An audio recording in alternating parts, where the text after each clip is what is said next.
Quiero pedirle a la señora María José Pepa Bueno y a Borja Echevarría, si se pueden acercar, por favor, al estrado. Ahí están. Si me permiten las sillas, las butacas. Borja.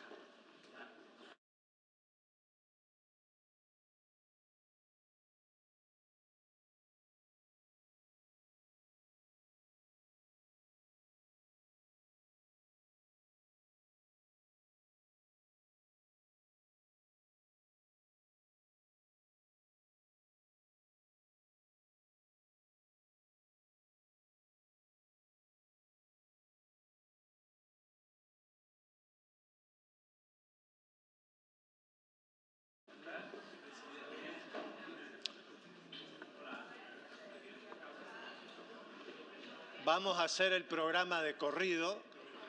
Seguramente alguien pueda ir a buscar su café. No está todavía, no se vayan.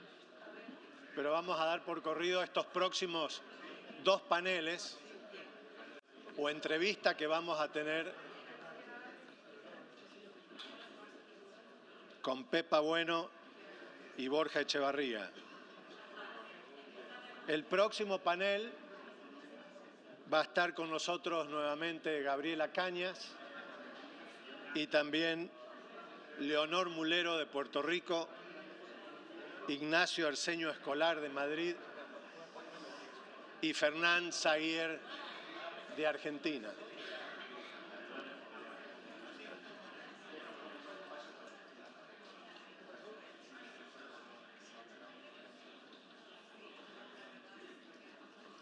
¿Ya están cableados?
Muy bien, muchísimas gracias por su atención. Ya vamos entonces a iniciar esta entrevista. Hay una buena noticia para Miami y otra mala. La tuvimos hace unos años a la buena cuando Borja Echevarría, que es el editor ejecutivo ahora del País, llegaba de Harvard y del MIT y se fue a trabajar a Univisión. Fue la mejor noticia como periodistas que pudimos tener allá en aquellos momentos. La peor fue que después el país se lo robó o emigró de alguna forma, pero lo perdimos, pero volvió a su casa, volvió al país. Así que nos da mucho gusto de presentarte, Borja, para que puedas presentar también a Pepa Bueno. Borja, como les dije, fue becario Nieman en un momento en Harvard y en el MIT. Trabajó por muchos años aquí en España, pero también con nosotros en Miami. Como vicepresidente del área digital de Univisión Noticias, tiene numerosos reconocimientos individuales y en equipo, entre ellos los premios Ortega y Gasset. Muchísimas gracias. Gracias.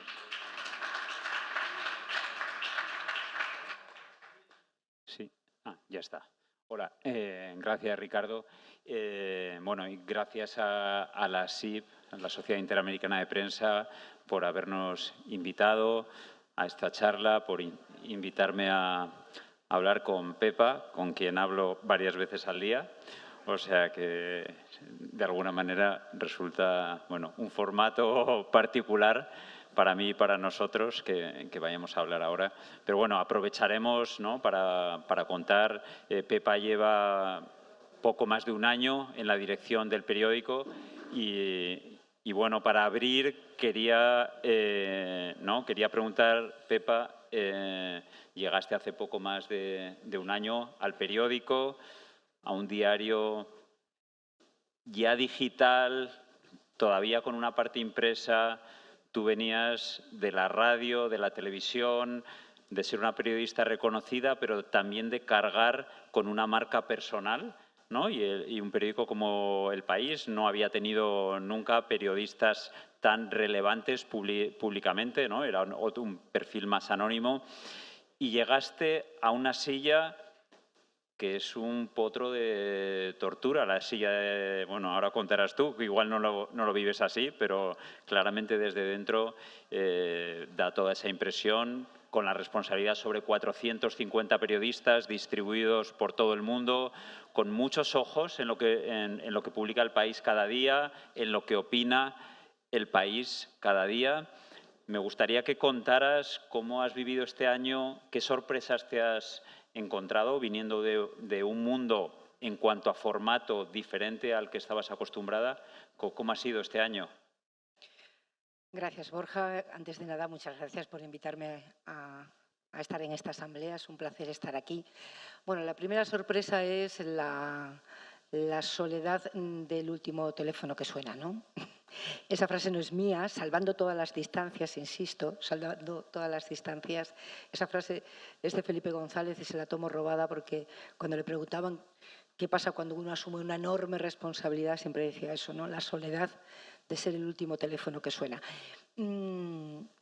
Claro, yo venía de una responsabilidad siempre compartida y siempre en grandes compañías, en Radio Televisión Española y en la cadena SER, pero que asumías de una manera personalísima, como hacemos los comunicadores en radio o una directora presentadora que he sido yo en Televisión Española, ¿no? El periódico es completamente distinto, como bien señalabas. Este es el primer periódico en español en el mundo, es otro tipo de responsabilidad. No es un potro de tortura, lo parece, pero no es un potro de tortura. Es un sitio maravilloso para hacer periodismo, que es a lo que yo me he dedicado toda mi vida. Y la sorpresa para alguien que venía del periodismo con mi perfil a dirigir un periódico como El País, la sorpresa, la primera que podía intuir desde fuera antes de aceptar dirigir el periódico y que comprobé enseguida con enorme satisfacción para mí, es que la dirección de un periódico digital se parece mucho a la dirección de medios audiovisuales, mucho, en la organización del trabajo, en los flujos de trabajo, en los hitos informativos a lo largo de la jornada. La gestión informativa del periódico digital se parece mucho a mi experiencia audiovisual. El papel es otra cosa.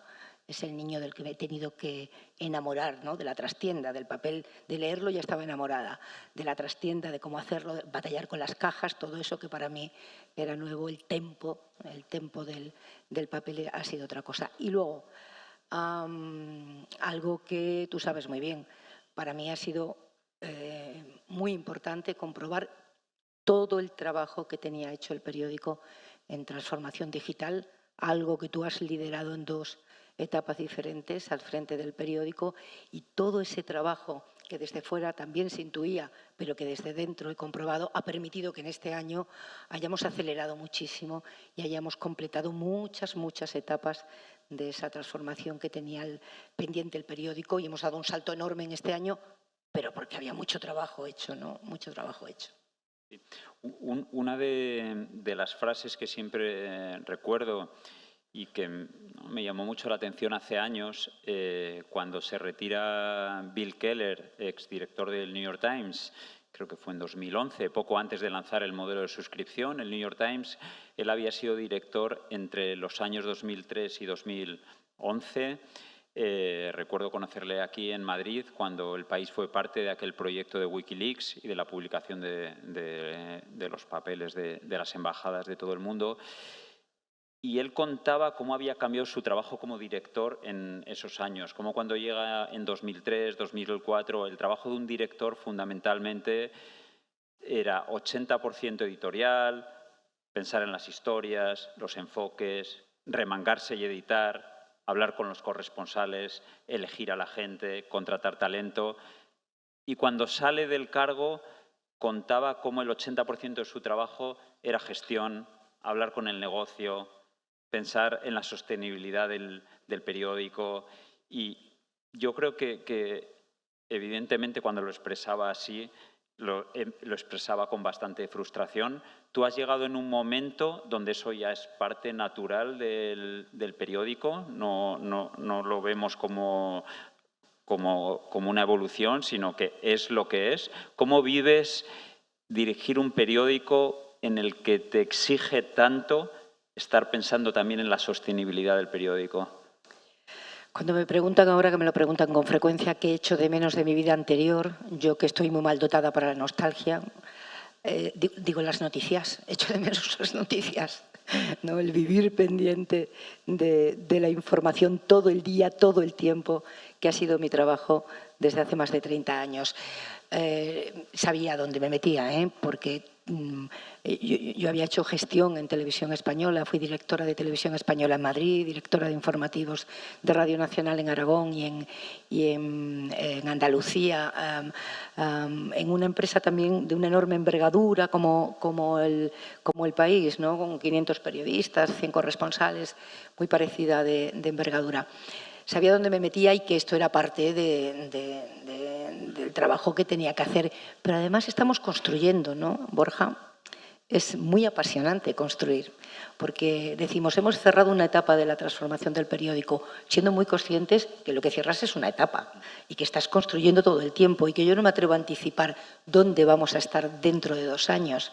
Lo que sé es que vamos a tratar de contar las mejores historias posibles, las noticias más solventes, más sólidas, tratar de seguir teniendo las antenas bien desplegadas, dirigidas a la sociedad. Eso es lo que sabemos. Pero a través de qué canales, con qué formatos y de qué manera vamos a hacer llegar el periodismo en el que creemos a los lectores de dentro de no sé cuánto, yo no lo puedo afirmar rotundamente, ni tú ni nadie, ¿no? Estamos construyendo. Entonces, claro que echas de menos el estar todo el tiempo con las noticias en la mano, con las historias en la mano, con lo que es la pura gestión de la información. Pero a la par estamos construyendo el periódico no del futuro, del presente, ¿no? De este presente en continua transformación. Es muy apasionante. Sí, yo estoy bastante de acuerdo que intentar pensar o visualizar un futuro en el que esto vuelva a estabilizarse, como un periódico podría ser de estable en los años 90, todo muy estructurado, unos ingresos garantizados, etcétera. Yo creo que estamos y vamos a seguir viviendo durante, hay que pensar que décadas, en un permanente periodos de transformación y que los periódicos y los medios, quienes quieran trabajar en ellos, tienen que tener ese carácter y esa personalidad de estar continuamente adaptándose. Construyendo, adaptándose sí, pero construyendo. Es decir, tenemos retos difíciles, pero estimulantes, ¿no? ¿Cómo hacer llegar el periodismo de largo aliento en el que yo creo, periodismo de mirada larga, que tiene que ser compatible con la pulsión informativa que exige el mundo digital? ¿Cómo hacer llegar ese periodismo de largo aliento a formatos en redes sociales que te piden 1 minuto de vídeo? Es hacer periodismo eso es hacer periodismo y es construir, ¿no? Y yo creo que adaptarse es estar construyendo y resistirse a eso sí que es sufrir, resistirse a la realidad, ¿no? Sí, y yo creo que hay un desafío que tenemos y que en las reuniones que compartimos con responsables del periódico sale permanentemente, que es lo que echa de menos la gente, tener tiempo para pensar. Sale todo el rato en nuestras reuniones cómo vivimos en un ciclo muy acelerado y si queremos, como decías tú, no solo adaptar, sino crear, estar en modo creativos para llevar al periódico a otro lugar, necesitamos sacar tiempo para pensar. ¿A qué hora pienso yo? Que este es mi grito de guerra, pero yo a qué hora pienso hoy, ¿no? Cuando vivimos alcanzados por la urgencia. Pues, bueno, en eso estamos, ¿no, Borja? En estructurar nuestra agenda para, además de atender la demanda permanente de atención a la que estamos sometidos y de trabajo, sacar tiempo para pensar, ¿no? Ser capaces de levantar la mirada de la urgencia de cada día y construir, ¿no? Y estar muy atentos a la innovación y, sobre todo, muy atentos a dónde tenemos que ir a buscar a nuestros lectores. Este es un desafío extraordinario. Se hablaba antes, en el panel anterior, sobre sostenibilidad. El país, buscando precisamente esa sostenibilidad, lanzó hace poco más de 2 años un modelo de suscripción. El país fue muy tarde, diría que uno de los periódicos que fue más tarde a cambiar su modelo de negocio, al menos entre los grandes periódicos del mundo. Esto ocurre en mayo de 2020, en plena pandemia, en un momento muy convulso. Y la sensación que tenemos dentro es que la respuesta de los lectores realmente ha superado nuestras expectativas en este tiempo. Quería que comentaras, bueno, toda la información que quieras dar y hasta donde quieras llegar, cómo estamos, qué expectativas ves, tú personalmente satisfecha estás con la respuesta de los lectores / suscriptores. Yo estoy muy satisfecha y creo que somos portadores de una buena noticia, ¿no? Para nosotros, para el país, pero también para el sector. En apenas poco más de 2 años estamos por encima de los 200.000 suscriptores digitales. 2 años. Hemos llegado muy tarde a la suscripción y hemos cogido muy pronto algo más que una velocidad de crucero, ¿no? Y cruzo los dedos. Pero hemos cogido una velocidad que nos permite estar por encima, a estas alturas del mes de octubre, por encima de los 200.000 suscriptores digitales. Digo que somos portadores de una buena noticia porque, como se decía en la inauguración, en fin, tenemos tantos retos que cuesta enumerarlos, ¿no? Pero uno fundamental es encontrar el modelo de negocio. Estas cifras del país nos permiten empezar a ver la luz al final del túnel, ¿no? Pensar que hemos encontrado la manera de financiar algún día de manera autosuficiente el periodismo en el que creemos, con la envergadura de redacción que tiene el país y que es la que debe tener un periódico que aspira a hacer lo que hace este periódico, esa doble velocidad imprescindible de la última hora, lo que está ocurriendo y el periodismo de largo aliento, el reportaje, la mirada larga, con presencia, con corresponsalías en prácticamente todo el mundo, con mucha presencia sobre el terreno en los grandes conflictos. Esta cifra nos permite albergar la esperanza de que estamos en el camino, de que hemos encontrado la complicidad de los lectores para entender lo más difícil que tenemos en este momento. Porque claro que nos leen a todos, nos leen de forma fragmentaria. Nos encuentran aquí, allí, leen un artículo, si lo pillan abierto. El reto es que un hábito, que nosotros que somos muchos de los que estamos aquí, porque hay gente muy joven, digitales sobrevenidos, con una cultura analógica, para los que leer un periódico cada día era un hábito asociado a levantarse y tomar café, forma parte de nuestra vida. Enfrentarnos a un cierto orden del mundo, una cierta visión del mundo completa, global, que te ofrecía el periódico. Ese hábito, y pagar por él, es el hábito que tenemos que construir en Internet, en digital. Porque leer nos leen, nos encuentran en muchos sitios y todos estamos haciendo mucho esfuerzo por ir a buscar a nuestros lectores donde están, ir a buscarlos. Y quizás nos lean esa noticia que les encanta descubrir en Facebook, en Twitter, en Instagram, en TikTok, en todos los sitios donde estamos. Pero muy distinto es lo otro, ¿no? Yo voy a pagar por un lugar donde encuentro la información global, una cierta mirada del mundo, un cierto orden del mundo, ¿no? Cuando digo cierto orden, digo una cierta jerarquía con la jerarquía tan diferente que tiene el mundo digital del que tenía el periódico de papel. Bueno, esta es para mí la buena noticia, ¿no? El que empezamos a ver que hay un camino que puede llevar a la autosuficiencia financiera. Sí, y ese cambio en el modelo de negocio y el cambio en las costumbres de los lectores, que por suerte tuvimos predecesores en otros países, incluso en otras industrias, el lector se ha ido acostumbrando a pagar, porque pagó por Spotify, pagó por Netflix, cosa que no hacía a principios de siglo, y nos han allanado de alguna manera el camino.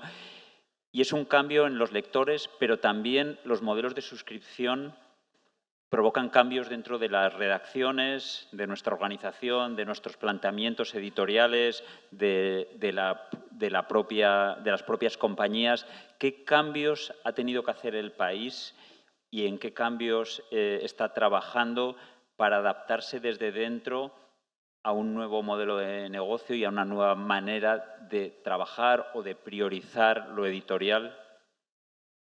Muchos cambios, como sabes tú muy bien, muchos cambios y muy profundos, ¿no? Los que han hecho los grandes periódicos que ya nos han precedido en el muro de pago, en el modelo de suscripción y que han tenido experiencias exitosas, ¿no?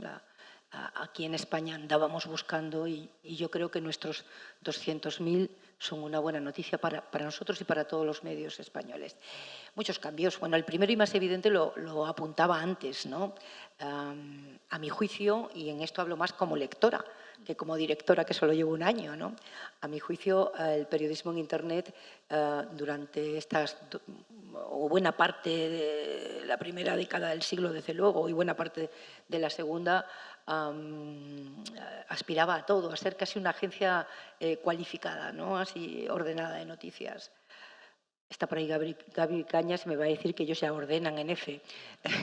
Estás ahí. Bueno, claro, cuando tú sales a pedir dinero a cambio de acceder a tu periódico, no puedes estar dando lo que dan, lo mismo que dan los demás, ¿no? Entonces, la doble velocidad, que ya estaba en nuestros periódicos históricamente, la doble velocidad de la pulsión informativa, lo que pasa, solo que aquí, además, prácticamente en directo, compitiendo con los medios audiovisuales, siempre con un plus de calidad. Por ejemplo, nosotros en las elecciones italianas pusimos a los mandos del directo del periódico no solo al magnífico equipo de directo que tenemos, sino a nuestros 2 especialistas en Italia para que las noticias que iba produciendo la tarde electoral y las reacciones que iba habiendo al resultado de las elecciones en Italia tuvieran el plus de un contexto que iban dando nuestros especialistas en el mismo directo. O sea, que incluso atender esa pulsión informativa yo creo que tiene que tener un valor añadido. Y luego, lo que decía, ¿no? Periodismo de largo aliento, contexto, reportajes, long read, en fin. Eso por un lado. Luego tenemos, tú lo sabes muy bien, una relación mucho más fluida desde el punto de vista editorial, negocio, marketing, reuniones permanentes en las que se aborda la toma de decisiones desde muchos puntos de vista, ¿no? En las que valoramos métricas no solo de volumen, sino otras como el tiempo de lectura, ¿no? Porque todo eso es muy importante cuando a lo que aspiras es a la suscripción del lector. Cambios en nuestra propia redacción, que ya toda la redacción del país trabaja solo en digital y tenemos una unidad de edición que se dedica al papel, y en la permanente formación de nuestras secciones en su enfoque en el periódico digital. Y las newsletters, por ejemplo, ¿no? Que yo tomé la decisión, nada más llegar al periódico, escribí un artículo el primer domingo. Como directora escribí la tribuna de la 2 de opinión, diciendo estoy aquí y un poco este es el campo de juego que les propongo como directora, pero a partir de ese momento decidí escribir una newsletter cerrada solo para suscriptores, en la que obviamente el lenguaje, el tono, la propia jerarquía, el orden de lo que le voy contando al lector, de lo que le recomiendo del periódico, no tiene nada que ver con la escritura de un artículo, nada, en absoluto, ¿no?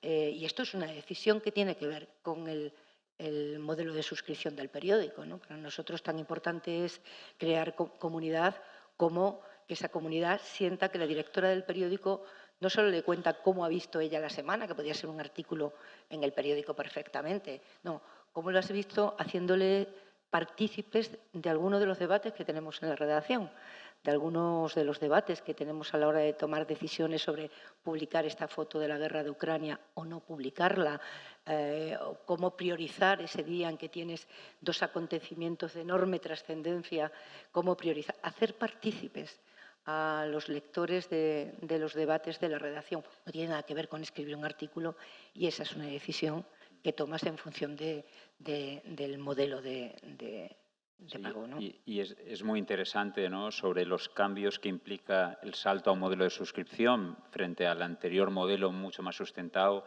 en grandes audiencias, la publicidad, etcétera. Y Pepa hacía mención a las newsletters, ¿no? Su propia newsletter, que tiene un tono muy personal, que nace desde el día 1 para los suscriptores.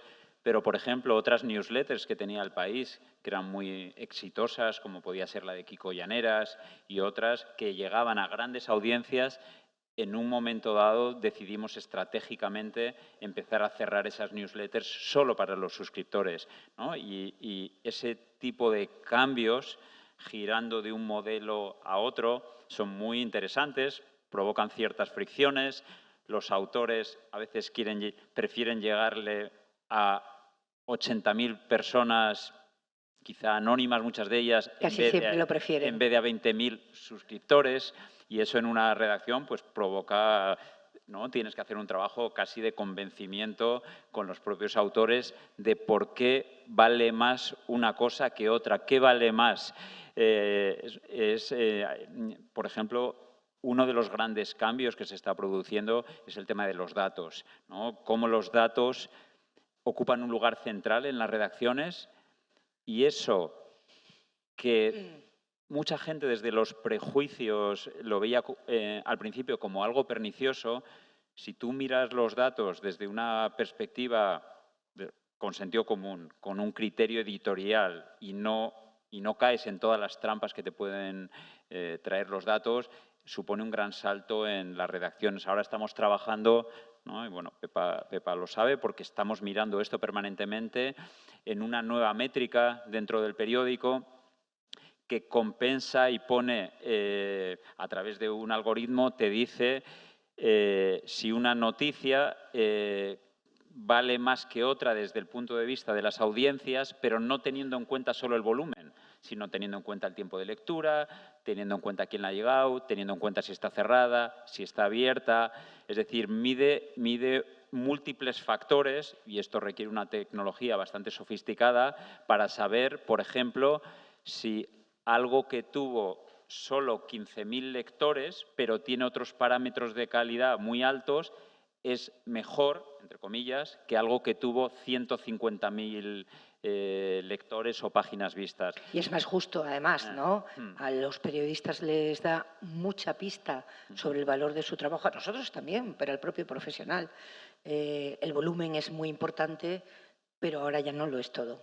Ahora no lo es todo porque se trata de que los lectores, los usuarios, los ciudadanos que tienen a su disposición un caudal inmenso de cifras, datos, que mucha gente confunde con información, que se confunde fácilmente con información, distinga ese caudal que le corre por miles de canales y que le llega encendiendo el teléfono de un trabajo profesional, un trabajo hecho según un protocolo jerarquizado, como es el trabajo de un medio de comunicación. Entonces, cuando tú lo que quieres poner en valor es eso, tienes que valorar no solo el volumen, porque todos conocemos los atajos para tener volumen, ¿no?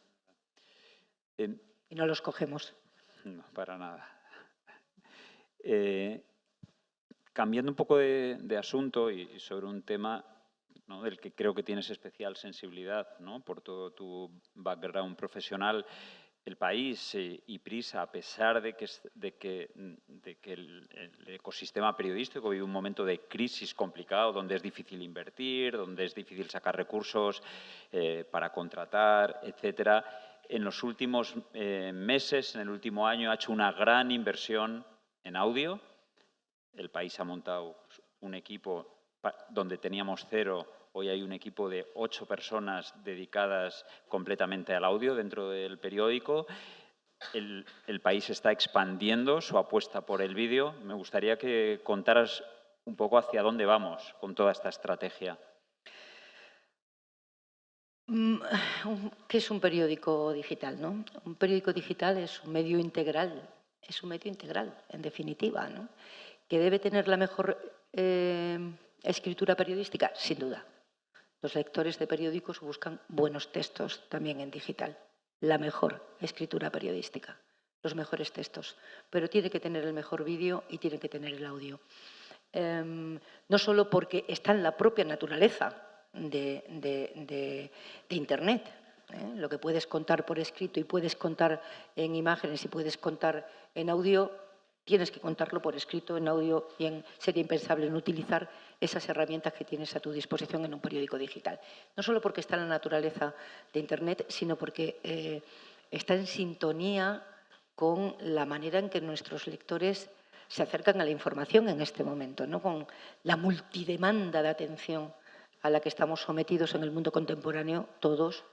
No puedes exigirle a alguien que lea las historias y las noticias en su periódico, luego vaya a buscar las imágenes a otro sitio y además trate de escuchar historias en otro, ¿no? Yo creo que el periódico tiene que ofrecer, tiene que ser multimedia, esto lo tengo clarísimo, integral. Bueno, en ese sentido hemos puesto en marcha efectivamente el audio del país con el podcast diario, que esa ha sido nuestra primera entrega hoy en el país, que hay tal demanda que ha tenido un éxito fulgurante, ¿no? 12 millones de reproducciones y hacemos 8 meses la semana que viene. La semana que viene hacemos 8 meses, 12 millones de reproducciones tiene hoy en el país, 1.700.000 al mes. Estamos para estrenar antes de que acabe el año un podcast sobre ajedrez de Leoncho García, trabajando en otros 2 documentales de investigación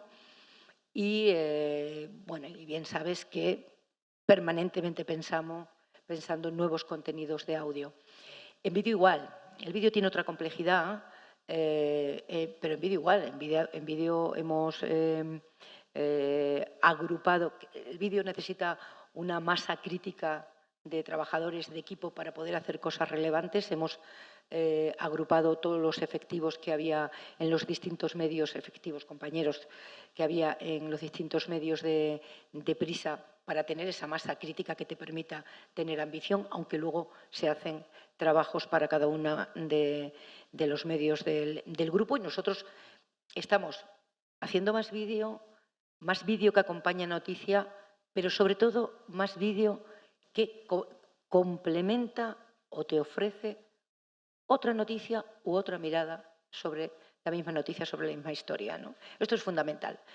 Este cóctel que hay que elaborar a partir de ahora, que estamos haciendo ya con los mejores textos periodísticos, los mejores vídeos y el mejor audio, no puede ser una redundancia en la que el lector elija cómo quiero conocer esta historia, en vídeo, en audio o en texto. Eso, a mi juicio, sería un error.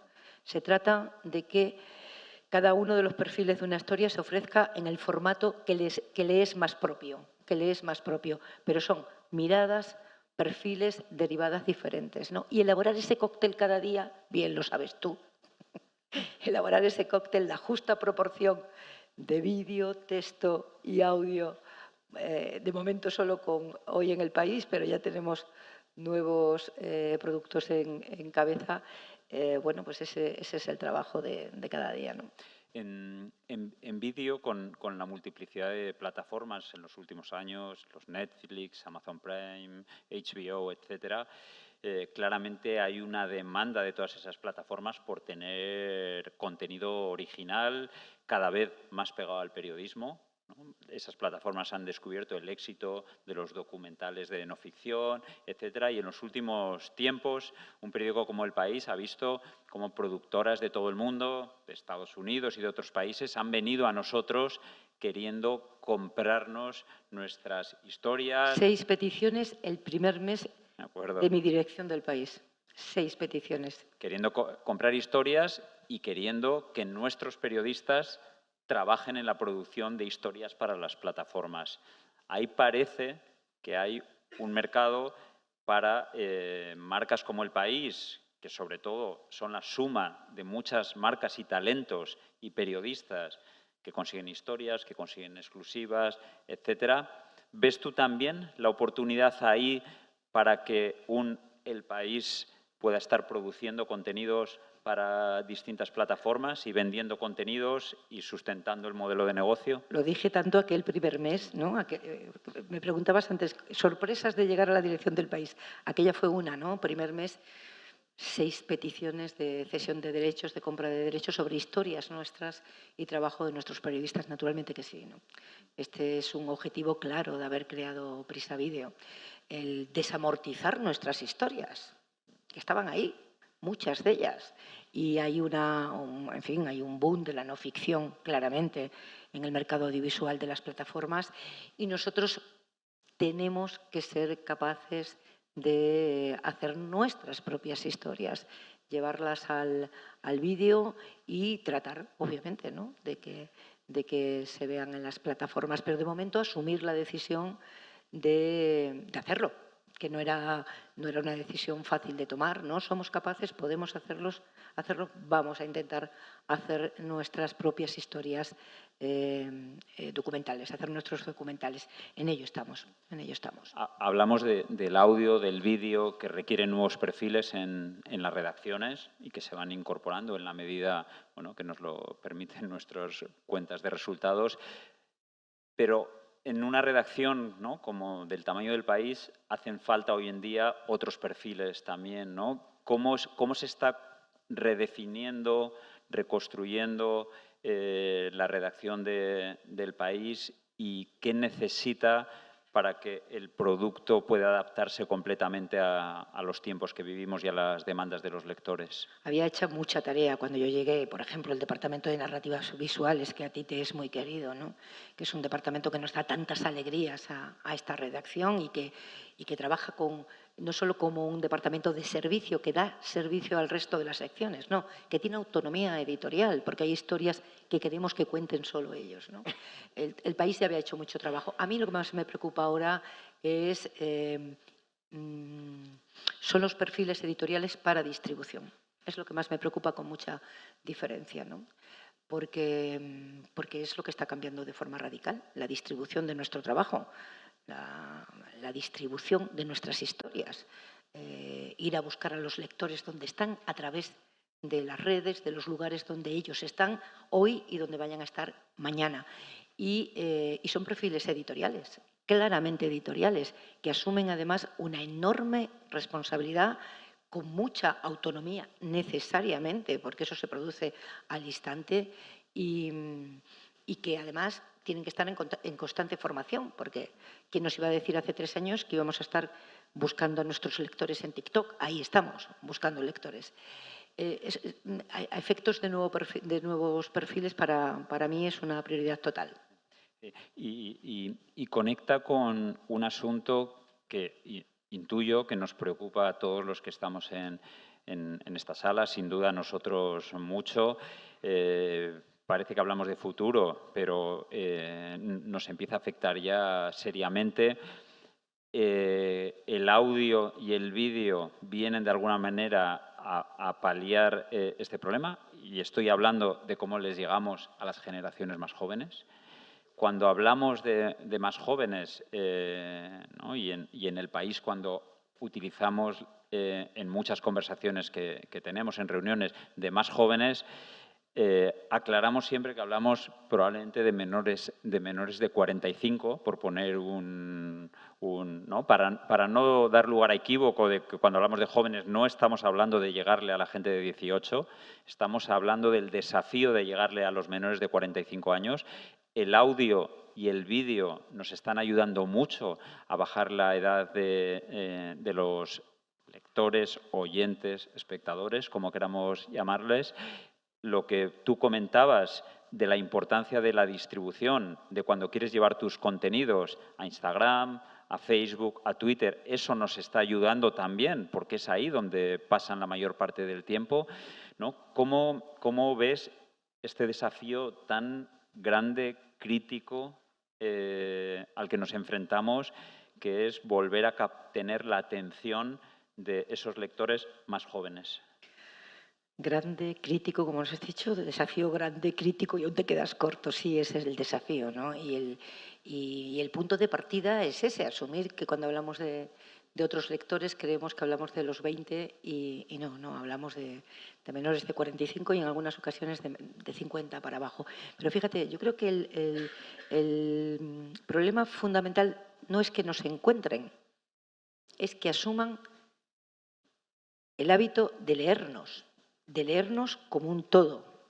Esta es la dificultad, porque claro que nos encuentran en muchos sitios y nuestro siguiente desafío no es que nos encuentren, es que den el salto de considerar necesario, y eso apela a nuestro trabajo, a que seamos capaces de convertirnos en necesarios e imprescindibles para ese lector que te encontró un día en una red social, ¿no? A mí me parece claro que en esto tenemos la supervivencia en juego, nada menos. Se han roto muchas de las escaleras.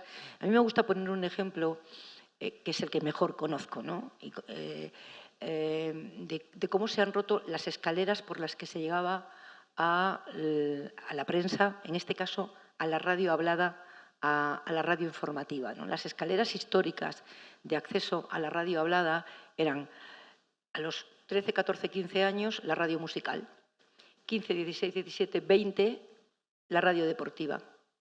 Y de la radio deportiva se daba el salto en algún momento a la radio hablada, magazine, y de ahí a la radio hablada informativa. Esas escaleras han desaparecido. De forma masiva, al menos. Han desaparecido. Han llegado a las plataformas y hay otra manera. Hay otra manera de consumir música, de consumir deportes. Entonces, la desaparición de las escaleras de acceso nos obliga ahora a hacer el camino inverso. A bajar por etapas. ¿Sabes qué? Le dedicamos mucho tiempo a esto, que le dedicamos tiempo y estudio a diseñar estrategias que nos acerquen a los lectores primero, pero para mí no es solo llegar. Para mí el reto que es inmediato después es hacernos imprescindibles para su vida, como la prensa lo ha sido para generaciones y generaciones. Y eso depende de nosotros, de que seamos capaces de salir de esas burbujas temáticas en las que a veces nos encerramos, muy autorreferenciales y que no tienen que ver con la vida de las personas, con la vida de los jóvenes, y para hablar, no hablar de los jóvenes, sino hablar para los jóvenes. Tiene que haber jóvenes escribiendo de jóvenes también, ¿no? Cuando decían, ¿cómo se cambia la mirada de género en un medio? Con mujeres. Se cambia la mirada completamente. ¿Quiere decir que los hombres no pueden tener una mirada sobre temas de género? Claro que lo pueden tener, pero de momento mujeres, que hubiera mujeres fue muy importante, que hubiera mujeres en las redacciones y en los sitios donde se tomaban decisiones, donde había que tener esa mirada. Con los jóvenes pasa igual, ¿no? No podemos estar hablando de los jóvenes como lo otro, como lo extraño, como aquellos de los que hablamos y que son un deseo para los editores, ¿no? Tiene que ver con nuestro trabajo. Tendremos que hacernos imprescindibles y para hacernos imprescindibles probablemente tenemos que permitir que los jóvenes tomen decisiones editoriales también, ¿no? Y que estén en lugares estratégicos y hacernos imprescindibles. Nos hemos movido ya a hablar del futuro, hablando de los jóvenes o del presente. Quería tocar varios temas mirando hacia adelante.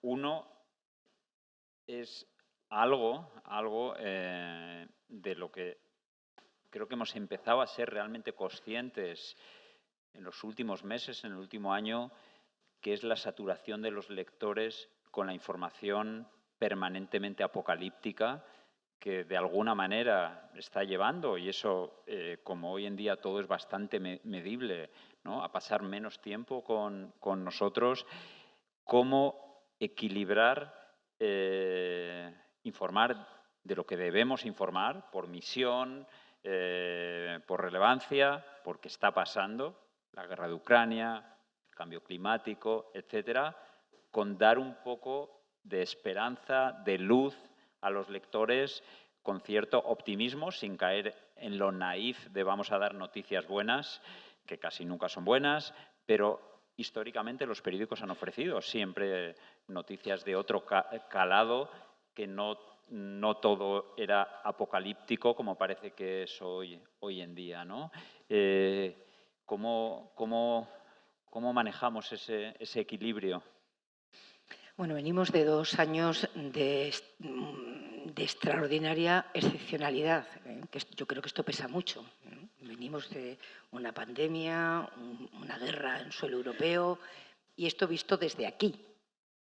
En el resto del mundo que no es Europa no han dejado de pasar situaciones de tensión en los últimos años, aunque nosotros no tuviéramos una guerra, ¿no? Situaciones de tensión de ámbito nacional, regional, bélicas. O sea, venimos de un comienzo de siglo que ya sabes que a mí me gusta calificar de muy salvaje, ¿no? Estamos teniendo un salvaje comienzo del siglo XXI, muy tenso, muy convulso. Y claro, y esto juega también, ¿no? En esa fatiga de excepcionalidad. Y luego, es verdad que uno de los peligros enormes que tiene la información es contagiarse de la tensión que impone el infoshow. El infoshow impone una tensión informativa que bebe de la ficción y que bueno, acaba convirtiendo en estresante las noticias del día a día, no las históricas ni las tensas en sí mismas. Y eso tiene que ver con un formato que ha contagiado desgraciadamente a una buena parte de la información. No es nuevo, no es de ahora. Venimos arrastrando eso a lo largo de los últimos años. No es fácil cuando estamos en este momento de la historia, ¿no? En este momento de la historia concreto, tan tenso, tan excepcional y abocados no sabemos muy bien a qué, ¿no? Mientras estamos hablando. Pero efectivamente el periodismo tiene la obligación de tener una mirada ancha sobre la vida, ¿no? La vida siempre tiene una parte luminosa, la historia siempre tiene una parte luminosa. Y vuelve a ser nuestra responsabilidad ser capaces de, en ese cóctel en el que tanto nos empeñamos, de mezclar bien los formatos para hacer un periódico integral, ese mismo cóctel para ser rigurosos y contarle a los lectores de verdad todo lo que está pasando, no solo estar en la guerra, no solo estar en la inflación y sus consecuencias, sino estar en las partes luminosas de la vida o en las partes menos tensas de la vida. Esto forma parte de...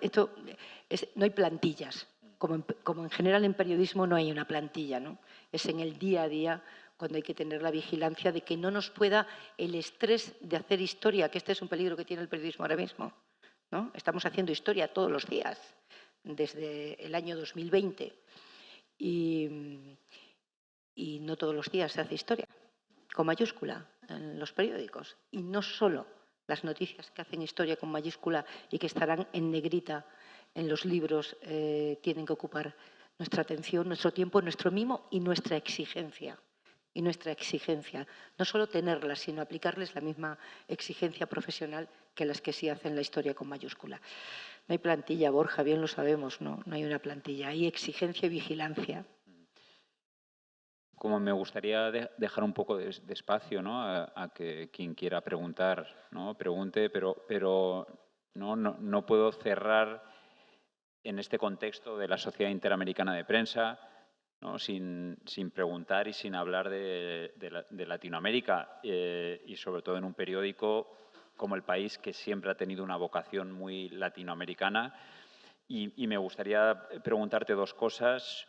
Uno, los planes del país en Latinoamérica, donde ya tiene una implantación, pero mirando al futuro, en qué estamos trabajando y cuáles son los próximos pasos del país ahí. Y la segunda, la situación de nuestros colegas en muchos países, que se hacía referencia antes, en Guatemala y la situación de Zamora, en Nicaragua, en El Salvador, y cada vez se están poniendo en Venezuela, en Cuba, y cada vez se pone más y más complicada en muchos países. ¿Qué podemos aportar en esa situación? ¿Qué puede hacer el país? ¿Cómo ves, ¿no? la degradación de la situación de nuestros colegas en la región? Pues con mucha preocupación, con toda la solidaridad que podemos, ¿no?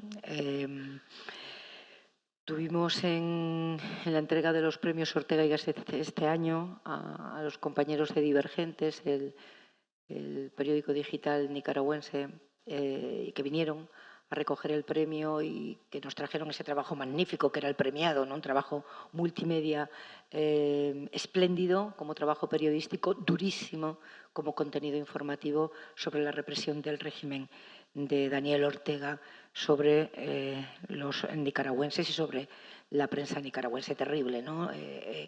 Carlos Fernando Chamorro decía en esa misma ceremonia, bueno, que han conseguido criminalizar el oficio de periodista, criminalizarlo. Él mismo está en el exilio, como sabéis, y bueno, hemos tenido en este tiempo, primero, tarea de darles visibilidad.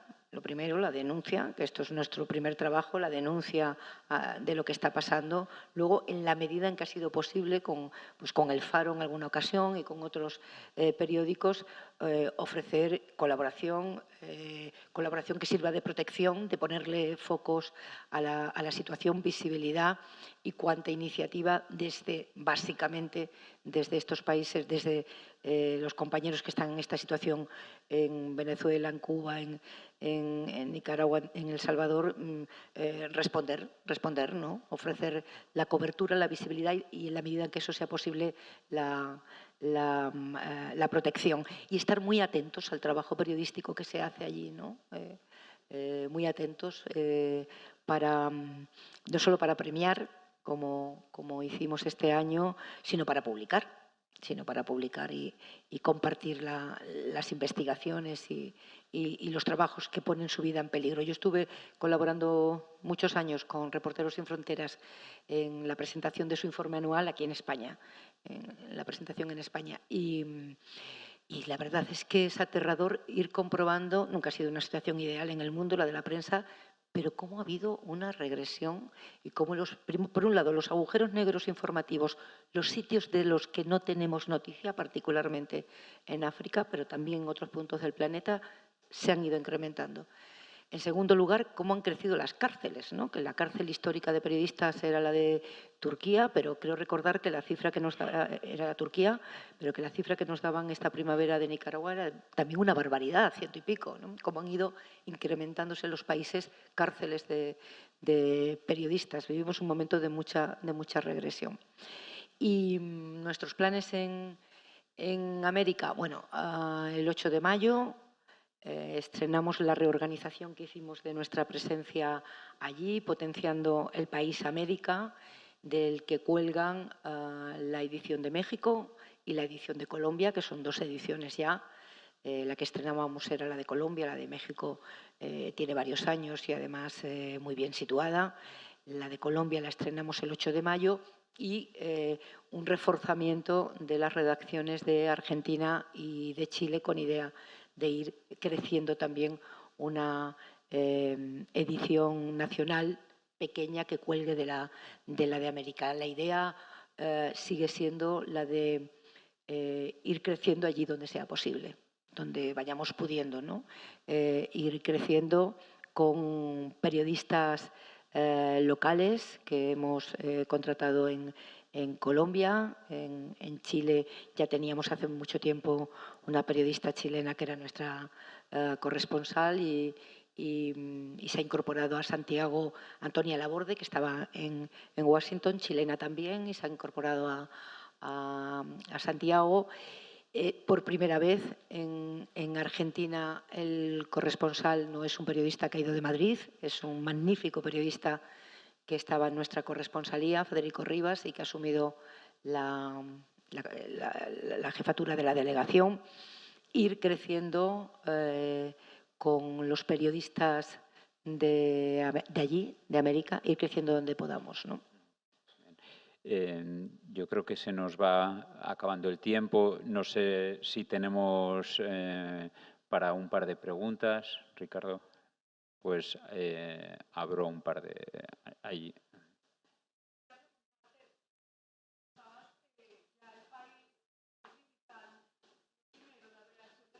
Está volcada a lo digital.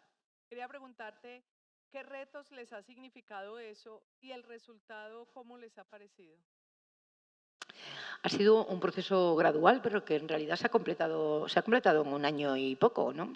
O sea, lo hemos hecho gradualmente, sección por sección, han ido, entre comillas, abandonando el papel, O sea, lo primero fue crear una gran unidad de periodistas, de buenísimos periodistas del periódico, de editores de excelente calidad que integraron esta unidad que iba a encargarse exclusivamente del periódico de papel, aunque editan también en digital en ocasiones, y luego ir sección por sección,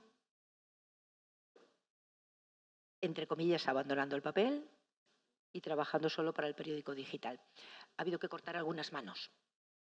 Por la tarde ha habido que cortarle las manos a algunos redactores jefe por la inercia de irse al papel a ver cómo iba el papel. Bueno, ha significado una tarea de formación con el equipo de estrategia digital que sigue trabajando, que no ha terminado de trabajar con las secciones para que su dedicación exclusiva al digital no signifique solo un cambio de asignación, sino asumir otra manera de titular, otra manera de enfocar la información y las historias, ¿no?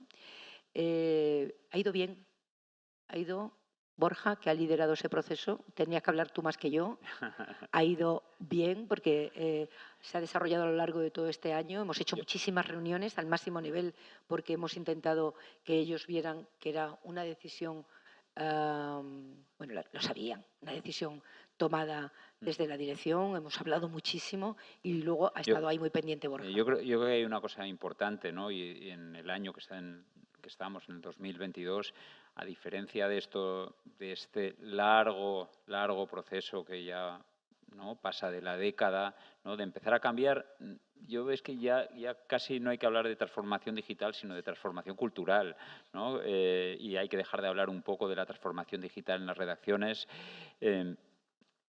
Lo que ya no hay, a diferencia de hace una década, son resistencias en las redacciones. Apenas hay resistencias.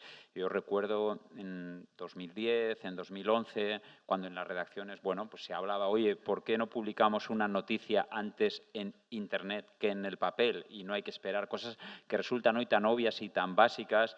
Podías escuchar en una redacción a alguien que te dijera, es que lo que nos da de comer es el papel. Obviamente ese tipo de comentarios ya no se escuchan. La gente no es resistente al cambio, la gente no es, o sea, sabe lo que hay, sabe cómo ha cambiado la sociedad, sabe cómo los lectores llegan a la información. Lo que sí está demandando mucha gente es herramientas, formación, ayuda. La gente quiere seguir trabajando en esta profesión y viviendo de esta profesión.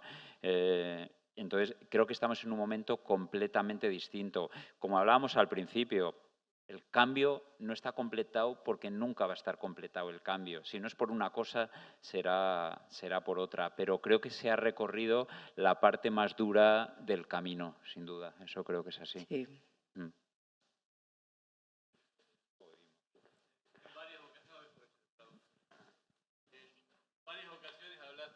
Entre comillas, de abandonar el papel. ¿Imaginas un futuro solo digital? Y te lo pregunto de 2 o 3 facetas. Una, por la sostenibilidad económica del proyecto, es decir, si lo digital es capaz hoy de sostener una redacción con el volumen y con la profundidad que tiene la del país y con la tradición de buen periodismo. Por otro lado, el tema del papel para muchos sigue siendo el que aporta a la fijación de agenda. ¿Crees que lo digital está en condiciones en el futuro de ser el que fije agenda? Sobre todo por esto que decías de que la gente lee lo digital de a pedacitos, pero muchas veces no ve el producto en forma integral y contextualizado.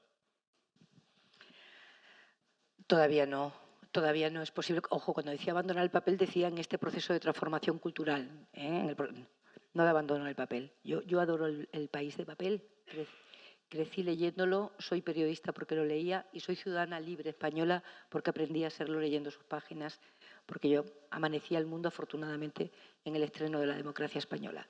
Y adoro la edición de papel y te diré que el 70% de las llamadas que recibo tienen que ver con el papel.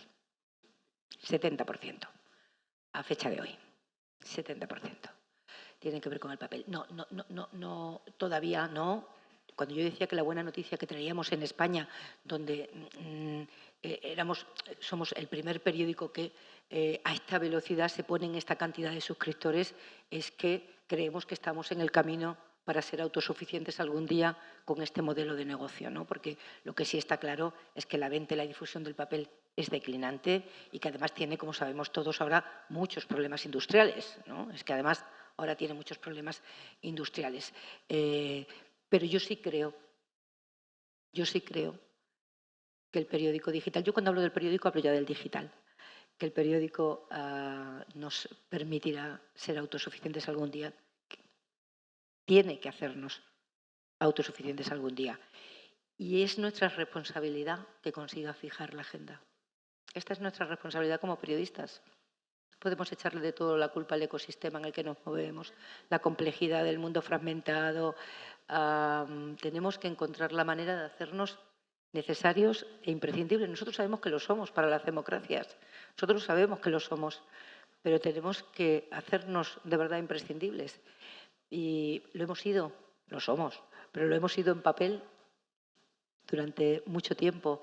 Tenemos que conseguir serlo. Por eso decía que nos encuentren es una dificultad, pero que den el salto los lectores de encontrarnos, a pagar por leernos cada día en digital, eso es fijar la agenda. Es para mí el reto. Bueno, vamos terminando. Bueno, muchas gracias a todos. Gracias, Pepa. Gracias.